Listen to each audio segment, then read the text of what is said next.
আসসালামু আলাইকুম my lovely viewers. আমার হাজব্যান্ড আমাকে বলল যে তার গরুর মাংস ভুনা খেতে ইচ্ছা করে। তো যেই কথা সেই কাজ, আমি কি করলাম, গরুর মাংস ফ্রিজ থেকে বের করলাম, তারপর ভালো করে ধুয়ে নিলাম, কড়াইয়ে তেল দিলাম, তেলের সাথে আদা বাটা, রসুন বাটা, জিরা বাটা অ্যাড করলাম, সেই সাথে হলুদ মরিচ ধনিয়ার গুঁড়া দিলাম, ভালো করে কষিয়ে তার মধ্যে মাংসগুলি দিয়ে দিলাম। এখানে 3 কেজি পরিমাণ মাংস ছিল। তারপরে মাংসগুলি ভালো করে কষানোর পরে গরম পানি অ্যাড করলাম। গরম পানি অ্যাড করার পরে এই যে দেখুন বর্তমানে মাংসের এই অবস্থা। আস্তে আস্তে মাংসের কালার চলে আসবে এবং মাংস রান্না করার সময় মনে রাখতে হবে ঠান্ডা পানি অ্যাড করা যাবে না, সব সময়ের জন্য গরম পানি অ্যাড করতে হবে।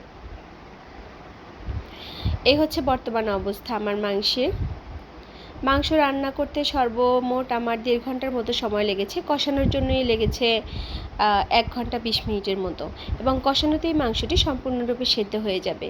আশা করছি আপনারা যদি এই প্রসেসে রান্না করেন আপনাদের মাংসের স্বাদ অটুট থাকবে এবং খেতে অনেক সুস্বাদু হবে। ধন্যবাদ।